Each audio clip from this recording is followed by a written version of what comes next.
우리가 이제 지난주부터 창세기를 같이 공부하고 있습니다.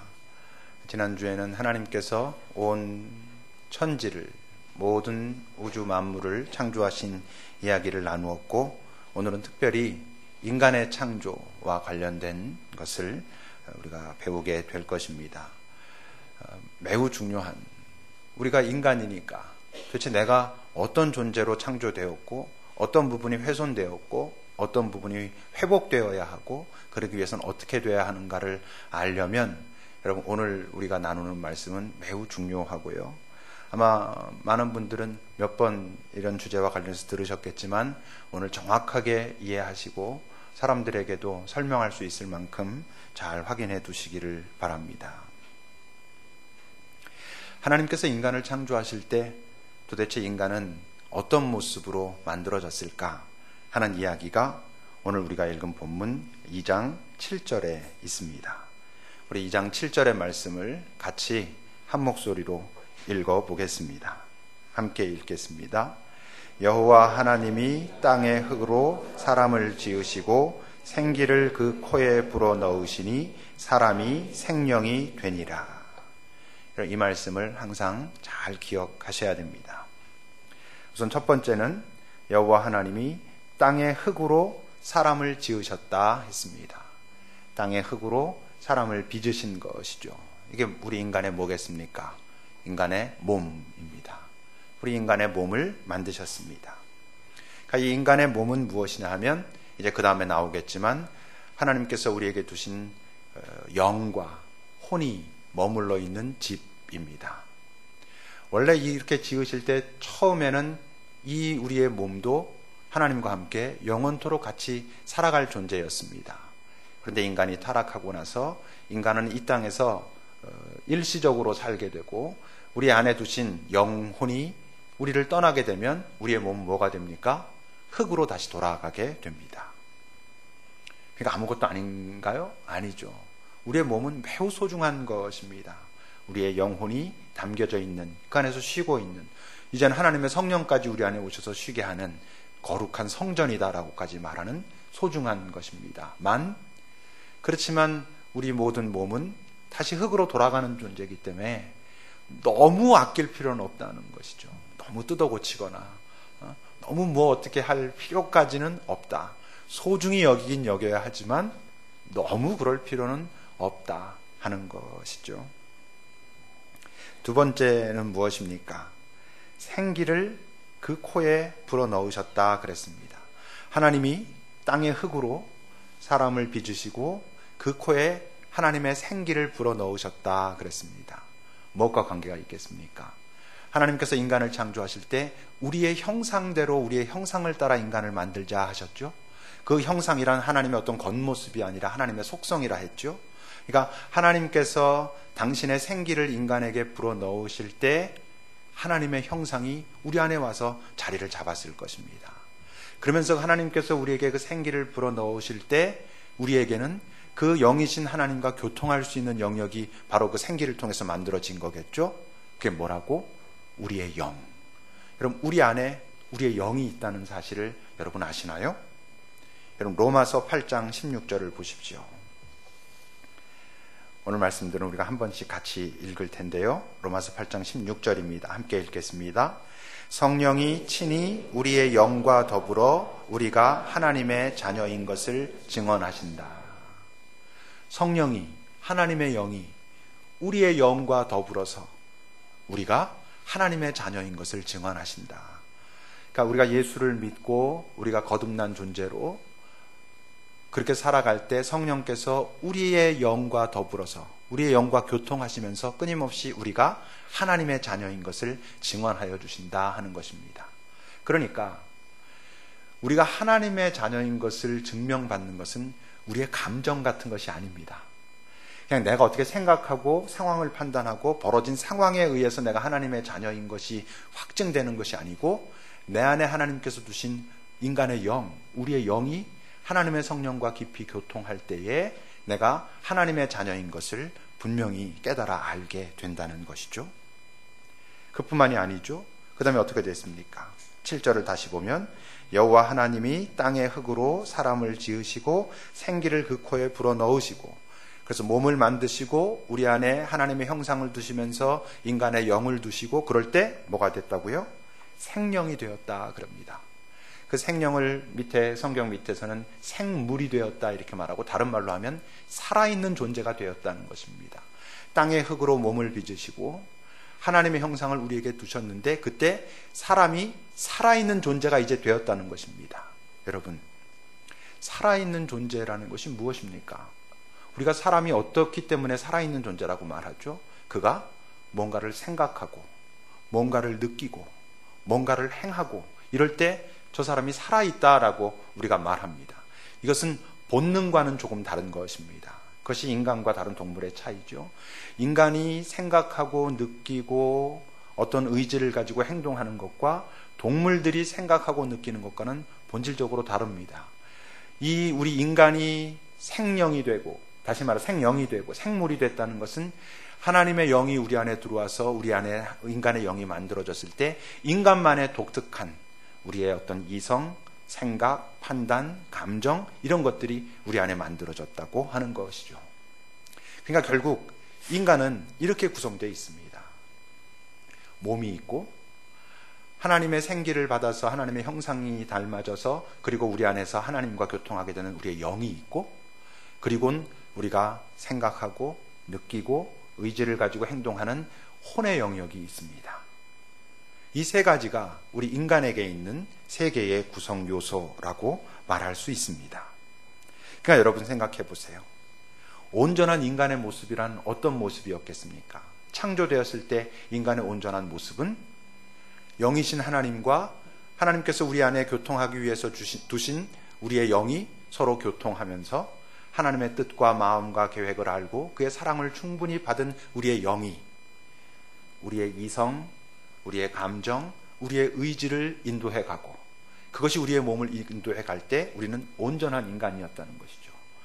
하나님의 영과 교통한 우리의 영이 우리의 이성과 감정과 의지를 이끌어 갈 때 우리의 이성은 거룩한 생각이 있는 것이고 거룩한 느낌이 있는 것이고 거룩한 의지를 가지고 살아가는 그런 존재였단 말입니다. 그것이 하나님이 우리를 창조하실 때 우리가 살아가기 원하셨던 가장 이상적인 모습이었습니다.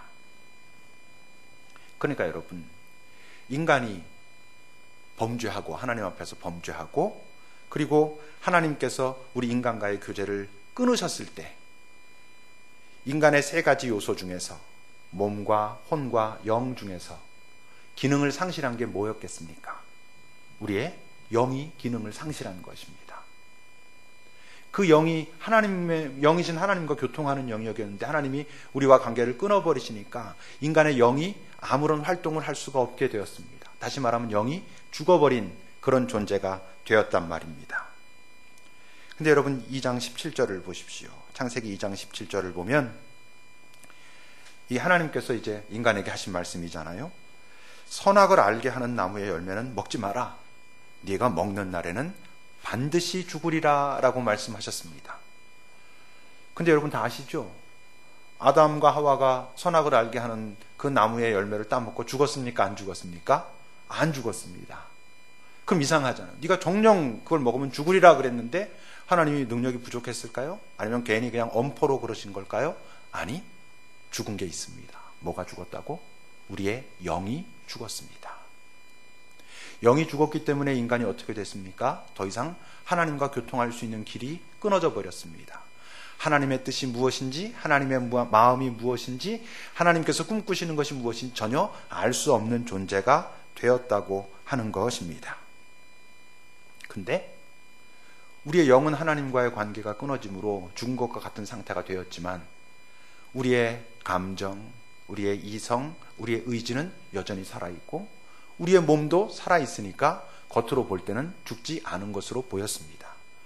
처음 영이신 하나님과 교통하는 우리 인간, 그 온전한 인간은 하나님과 영원토록 같이 거할 존재였는데 영이 죽고 이젠 자기 감정, 자기 이성, 자기 의지, 그리고 몸, 그렇게만 있으니까 당장은 죽어 있는 것 같지 않지만 점점 죽어가는 존재가 되었다고 하는 것이죠. 그것이 우리 존재의 모습이었습니다.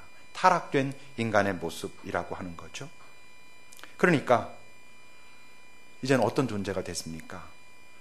하나님과는 관계없는 우리의 감정, 우리의 의지, 우리의 이성이 우리의 몸을 이끌어가는, 그리고 영이 이제 하나님께로부터 공급을 받지 못하면서 거의 죽어가게 되었을 때 이제는 악한 영, 어두운 영에게 거의 무방비로 노출되어 있는 그런 존재가 되었다고 하는 것이죠.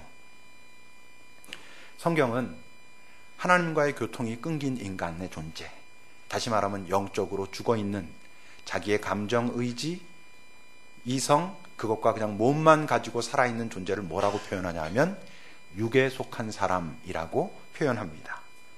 고린도전서 2장 14절을 우리 같이 읽어봅시다. 고린도전서 2장 14절입니다. 함께 읽겠습니다.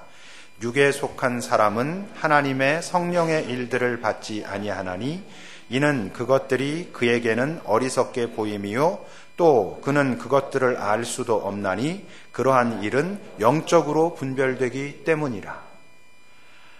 하나님의 일, 하나님의 성령의 일들은 육에 속한 사람, 육에 속한 사람은 어떤 사람? 영적으로 죽어있는 사람, 그냥 자기 감정, 자기 의지, 자기 느낌, 자기 이성, 그리고 자기 몸, 그것으로만 되어 있는 사람들은 하나님의 일들을 받지 않습니다. 알지도 못합니다. 왜? 그것은 영적으로 알 수 있는 것이거든요. 하나님은 영이시고 영이신 하나님의 그 모든 것을 알려면 우리가 영적으로 살아있어야 되는데 영적으로 죽어있으니까 어리석게 보입니다. 말도 안 돼 보이는 것입니다. 그래서 예수를 믿지 않는 사람들, 다시 말하면 거듭나지 못한 사람들은 하나님의 일이 어리석게 보입니다. 도대체 인간이 그렇게 가지고 어떻게 사니? 그게 뭐가 잘 사는 거니? 이렇게 말할 수밖에 없다고 하는 것이죠. 그러니까 이제 육에 속한 사람, 다시 말하면 영적으로 죽은 사람을 이끌어가는 것은 뭐겠어요? 자기 자신이죠. 자기 자신이거나 또는 어두운 영이 나도 모르는 사이에 나를 이끌어갑니다. 자기 중심적인 생각, 자기 중심적인 감정, 자기 중심적인 의지가 나를 이끌어갑니다. 여러분, 자기 중심적이라는 게 뭐겠어요? 우리가 살아오면서 하는 경험들, 우리가 그냥 어떤 우리의 경험들이 있잖아요. 그건 전부 자기 중심적입니다. 어떤 사람이 경험하고 있는 자기 자신의 어떤 삶의 모습들과 다른 사람이 경험하는 것은 다릅니다. 서로 이해하지도 못합니다. 그리고 자기가 경험한 그 틀 안에서 그 사람은 모든 것을 생각하고 판단하고 결정합니다. 또 뭐겠습니까? 우리를 이끌어가는 게 우리가 받은 상처들, 자라오면서 각각 받은 상처들이 있지 않아요? 그 상처의 근거에서 많은 사람들은 생각하고 느끼고 그리고 의지를 가지고 행동하고 그럽니다. 그래서 우리는 그냥 인간적으로 그냥 놓고 보면 저 사람을 잘 이해할 수가 없어요. 쟤는 도대체 왜 저렇게 생각하지? 쟤는 도대체 왜 저렇게 행동하지? 어떻게 저런 느낌이 저 순간에 일어나지? 이럽니다. 왜 그러겠습니까? 나는 알 수 없는 그에게는 어떤 경험이 있고 어떤 상처가 있고 그렇기 때문에 그렇습니다. 그것이 그의 삶을 결정하는 전부이기 때문에 하나님께로부터 오는 우리가 공통적으로 누릴 수 있는 그 선의 그 통로가 다 상실되어 있기 때문에 우리 각자는요, 이해한다는 것이 불가능한 것입니다. 여러분, 부부가 처음 만나서 결혼을 하고 같이 살 때 왜 그것이 어렵습니까? 30년 가까이 또는 30년 넘게 서로 다른 환경, 다른 교육을 받으면서 살아오다가 둘이 하나가 돼서 그전까지 좋을 때만 봤었는데 같이 살아야 되니까 그것이 쉽지 않은 것입니다.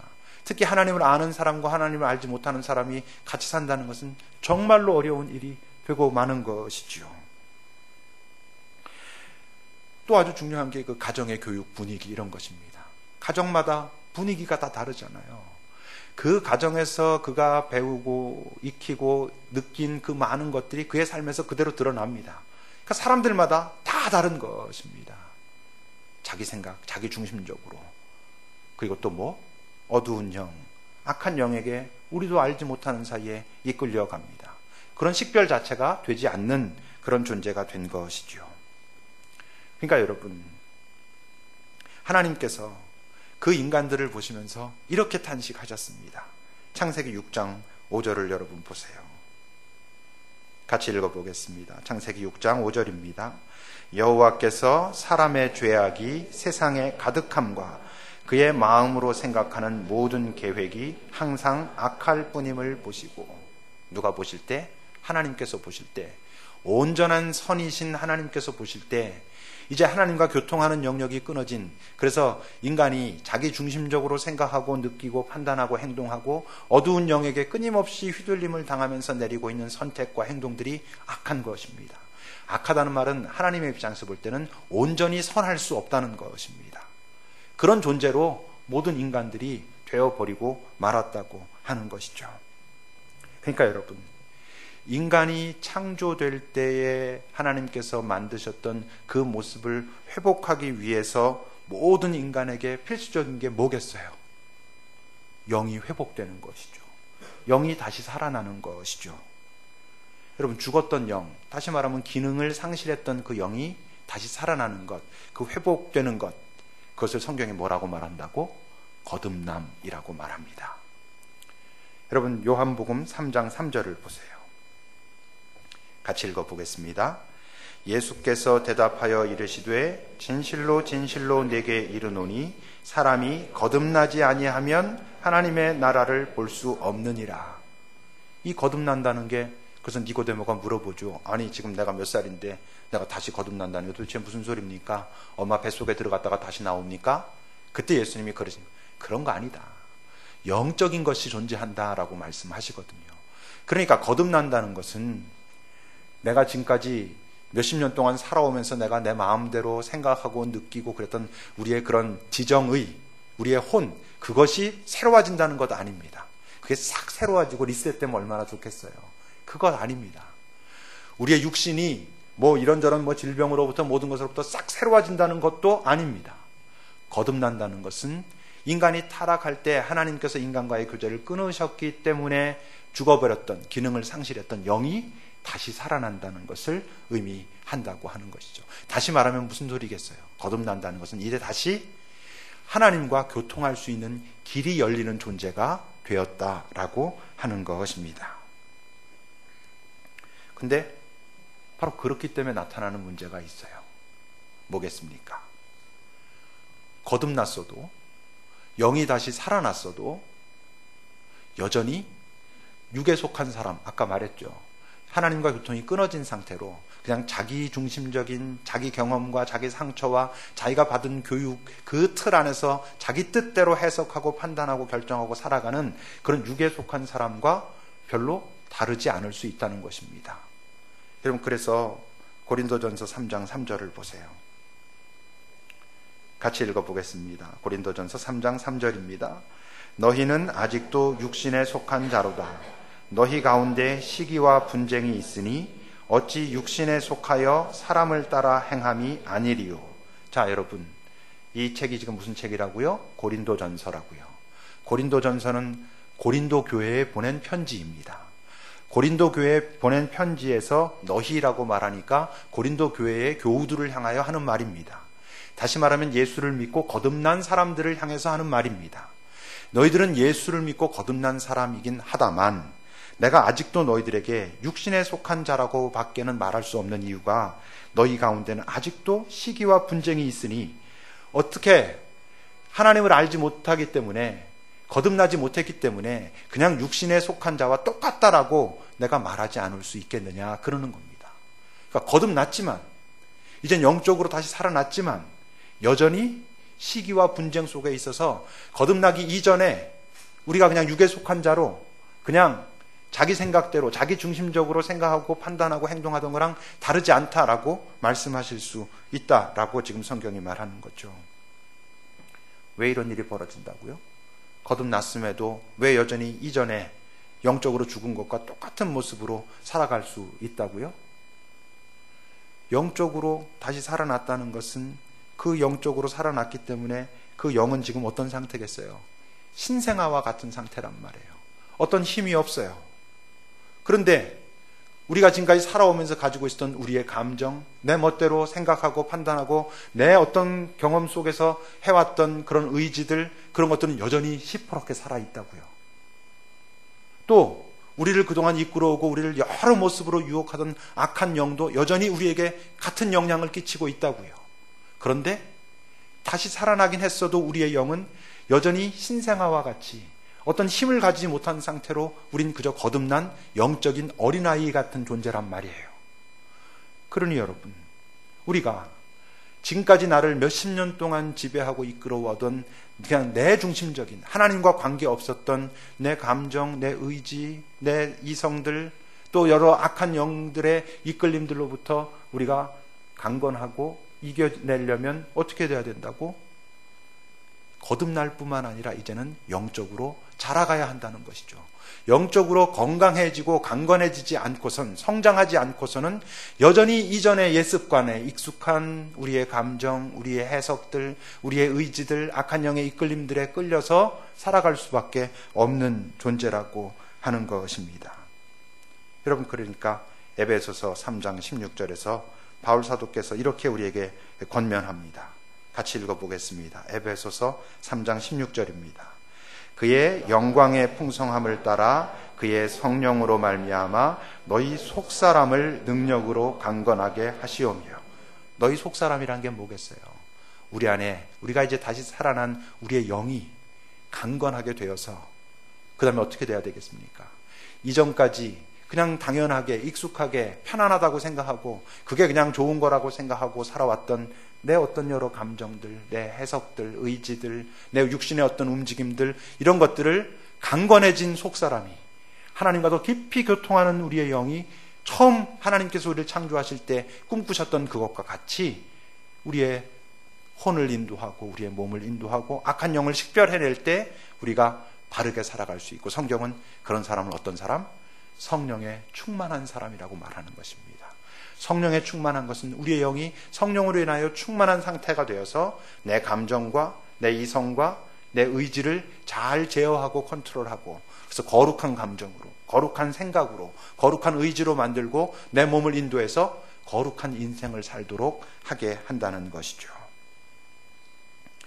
영적으로 우리가 성장하지 않으면 거듭나도 이전과 똑같아서 결국 뭐만 늘어난다고요? 끊임없이 갈등만 늘어나는 것입니다. 이전과 똑같은 모습을 버리지 못하고 있는 나, 하나님 앞에 서면 여전히 부끄러운 나, 그 갈등과 번민이 예수를 믿었기 때문에 발생하게 된다고 하는 것이죠.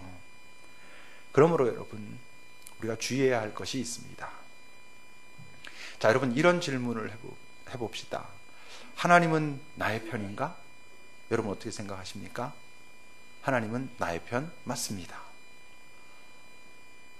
우리가 예수를 믿고 우리가 하나님의 자녀가 되었으니까 하나님이 나의 편인가 하는 것은 정말 조금도 의심할 필요가 없습니다. 그 의심은 사단이 불어넣는 것입니다.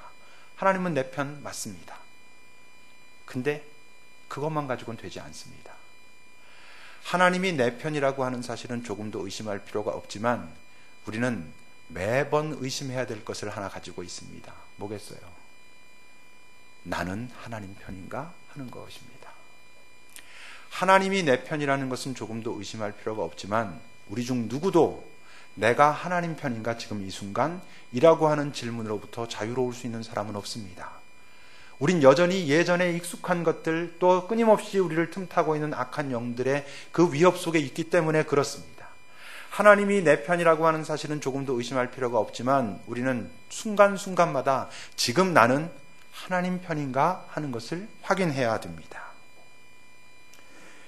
여러분, 하나님을 믿는다고 하면서 하나님 편은 아닐 수 있습니다.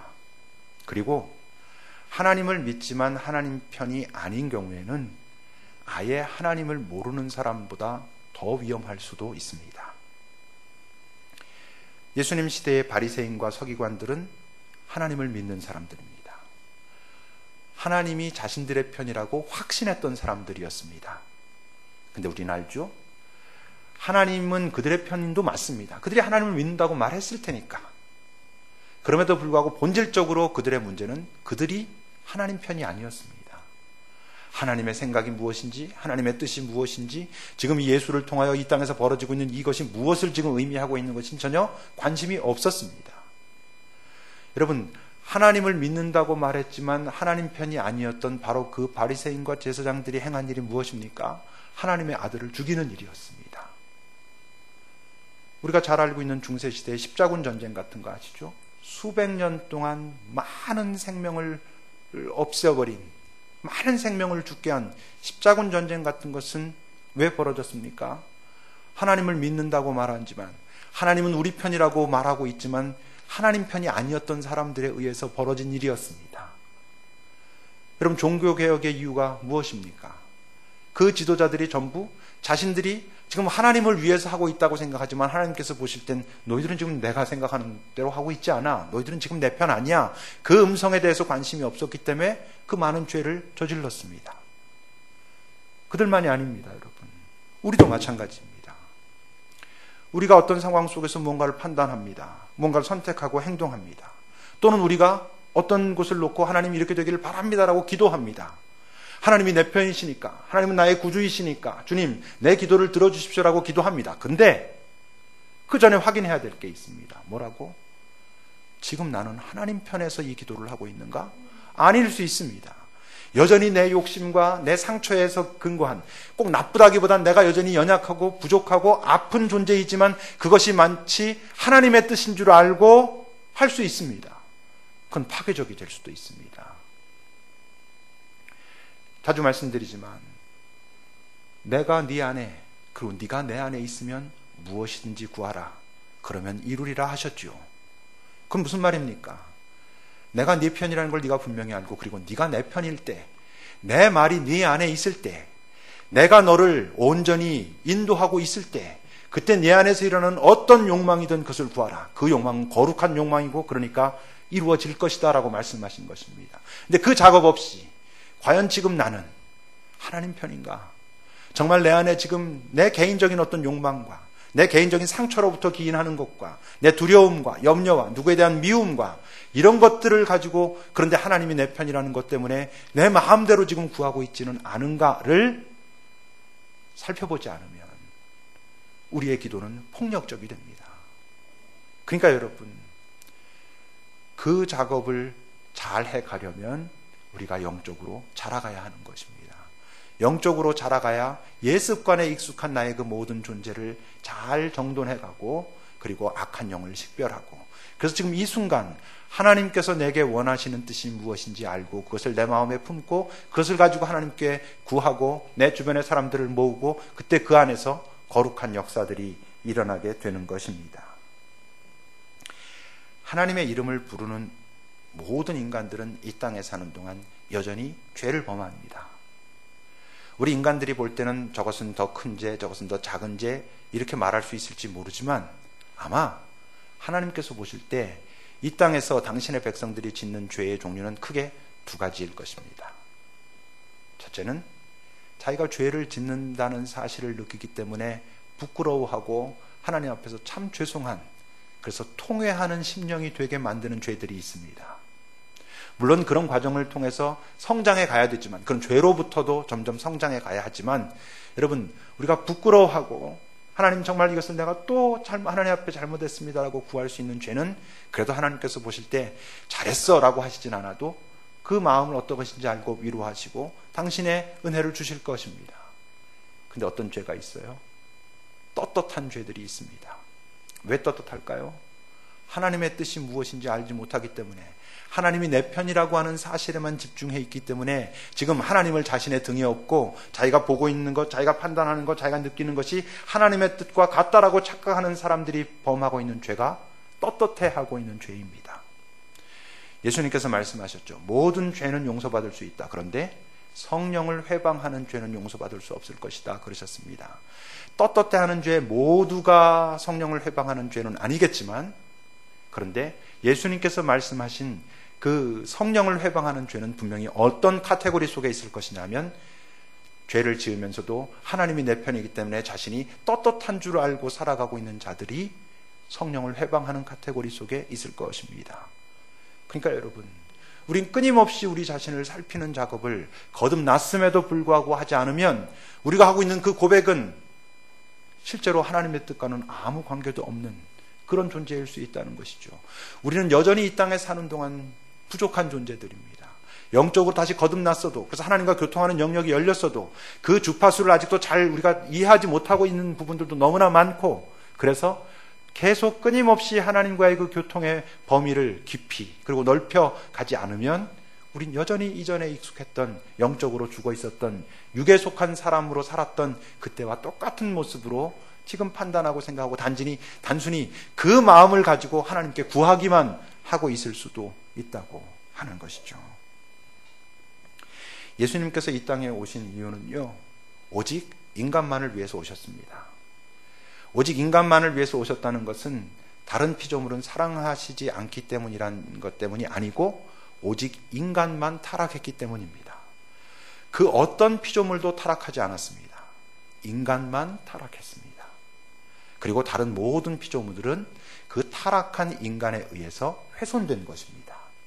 그래서 인간만 온전히 회복되면 모든 하나님께서 만드신 창조 세계는 회복되게 되어 있습니다. 그래서 하나님은 인간에게 관심이 있으신 것입니다. 기억해야 됩니다. 하나님의 회복은, 하나님의 부흥은, 온전케 하심은 지금 여기서 뭔가 몇 가지를 더해 주시기 때문에 만들어지는 것이 아니고 먼저 무너지면서 만들어지는 것입니다. 하박국 얘기 자주 드렸죠. 하박국의 이야기는 크게 두 가지 이야기가 있습니다. 하박국 선지자가 하나님께 외칩니다. 하나님, 이 당신의 백성들, 이스라엘 백성들 이렇게 타락해 있는데 이들을 그냥 두십니까? 그렇게 하나님 앞에 간구했을 때 하나님이 답하십니다. 그냥 두지 않는다. 내가 이들을 사랑하기 때문에 저 바벨론 민족을 일으켜가지고 이들을 고통 가운데 밀어넣을 것이다. 그럽니다. 그러니까 하박국이 다시 이제 하나님한테 항의합니다. 이스라엘 백성들이 잘못하긴 했지만 저 바벨론, 저들은 더 잘못된 사람들인데 저들을 사용하신다는 게 하나님 말이 됩니까? 그때 하나님께서 때가 되면 내가 그들도 내 뜻 안에서, 선한 뜻 안에서 이끌어 갈 것이다, 정리할 것이다, 이렇게 말씀하십니다. 그때 우리가 잘 알고 있는 하박국의 찬양이 나옵니다. 하박국 3장 2절을 보십시오, 여러분. 함께 읽어보겠습니다. 하박국 3장 2절입니다. 여호와여, 내가 주께 대한 소문을 듣고 놀랐나이다. 여호와여, 주는 주의 일을 이 수년 내에 부응하게 하옵소서. 이 수년 내에 나타내시옵소서. 진노 중에라도 긍휼을 잊지 마옵소서. 자, 여러분, 이 말씀을 잘 보세요. 왜 하박국이 놀랐겠습니까? 하나님이 그런 깊은 뜻을 가지고 계시군요. 당신의 백성들을 갖다 회복시키는데 이런 계획들을 가지고 계시군요 라고 놀랐다는 거예요. 그래서 보세요. 여호와여, 주는 주의 일을 이 수년 내에 부응하게 하옵소서. 주의 일이라는 게 뭡니까? 이스라엘을 바벨론을 통해서 멸망시키겠다는 것입니다. 그러니까 지금 주의 일을 부응하게 하면 어떤 일이 벌어지는 거냐면 이스라엘 백성들이 바벨론에게 망하는 것입니다. 이스라엘 나라가 무너지는 것입니다. 예레미야에게도 말씀하셨습니다. 여러분, 예레미야 1장 10절을 보세요. 예레미야 1장 10절입니다. 함께 읽겠습니다. 보라, 내가 오늘 너를 여러 나라와 여러 왕국 위에 세워 네가 그것들을 뽑고 파괴하며 파멸하고 넘어뜨리며 건설하고 심게 하였느니라 하시니라. 보세요, 여러분. 예레미야를 보내시는 거예요. 지금 당신께서 당신의 구원의 역사를 일으키시겠다고 하시면서 예레미야를 보내십니다. 근데 첫 번째 작업이 뭐라고? 그것들을 뽑고 파괴하고 파멸하고 넘어뜨리는 것이 먼저 있습니다. 그리고 나서 비로소 건설하고 심게 한다는 것입니다. 기억하십시오, 여러분. 우리 모두는 육에 속한 사람으로 이 땅에 태어납니다. 저 지금 유아실에 있는 그 귀한 생명들, 정말 보기만 해도 우리에게 기쁨을 주는 그 아이들도 전부 육에 속한 존재들입니다. 영적으로 죽은 존재들로 태어납니다. 예수를 믿음으로 말미암아 성령께서 그들에게 은총을 베푸실 때에 그때 영적으로 살아나는 것입니다. 우리 모든 이 땅에 태어나는 자연인들은 육에 속한 사람들로 태어납니다. 여러분, 그렇게 우리는 수십 년을 삽니다. 그리고 영적으로 조금씩 성장해 가면서 내가 이런 존재였구나라는 것을 조금씩 알게 됩니다. 그때 해야 되는 첫 번째 작업이 뭐라고? 무너뜨리는 작업입니다. 이전에 내가 가지고 있던 내 가치관, 내 판단, 내 경험, 그 모든 것들을 다 주님 앞에 다 내려놓고 주님 앞에서 하나씩 새롭게 검증받아 가는 것입니다.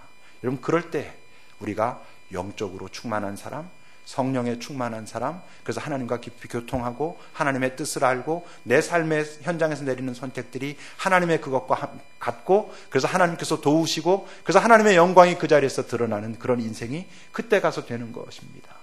근데 여러분, 우리는 너무 예수를 쉽게 믿잖아요.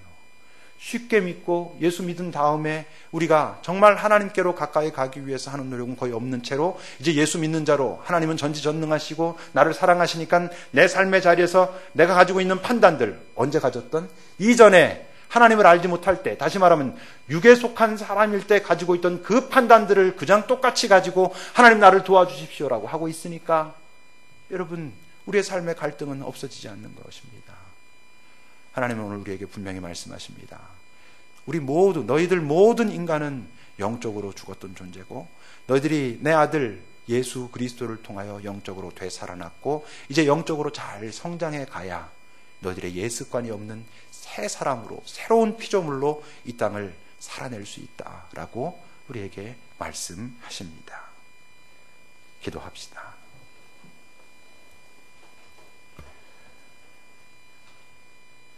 우리 잠시 요즘 내 안에 있는 내 소망들, 내 간절함들은 정말 하나님의 영에 부합된, 정말 내가 하나님과 교통하면서 내 안에 만들어진 거룩한 소망이고 거룩한 나의 그 하나님께서 허락하신 그 삶의 모습들인가를 좀 잘 살펴보면서, 혹시 자신이 없다면 하나님, 무엇보다 먼저 내가 하나님과 깊이 교통함으로, 내가 영적으로 자라감으로 내 안에 올라오는 나의 생각들이 하나님께서 기뻐하시는 그것들과 같아지게 하여 주소서.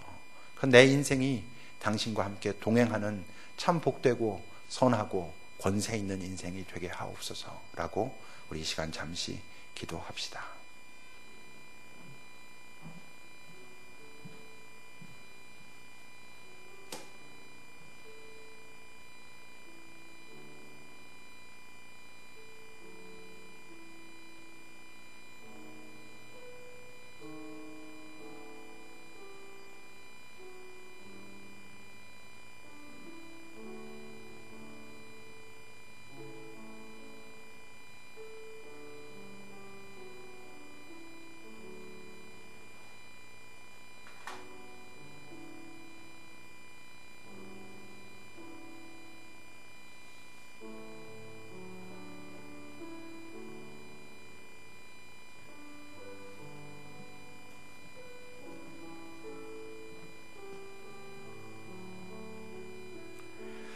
하나님, 우리가 예수님을 우리의 구주로 영접하고서도 이 영적인 깊은 비밀들을 너무 소홀히 여김으로 우린 예수를 믿었어도 여전한 갈등 가운데 여전히 하나님과도 부딪히고 세상과도 부딪히는, 더 부딪힘의 영역만 넓어지는 존재로 살아갈 때가 많이 있음을 또 고백합니다.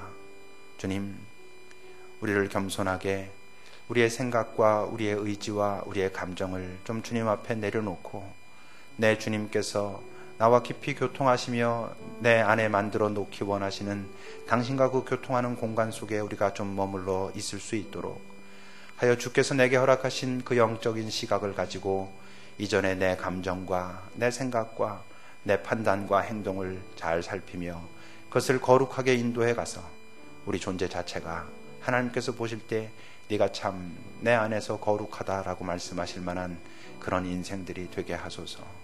그래서 조금 힘들진 모르지만 내 안에 주님과의 일치가 이루어지는 기쁨과 감동이 있는 인생들이 되도록, 그런 우리를 통하여 주께서 이 세상에 흘려보내기 원하시는 바로 주님의 사랑과 평화가 흘러가게 하는 그런 복된 존재가 되도록 우리를 인도하소서.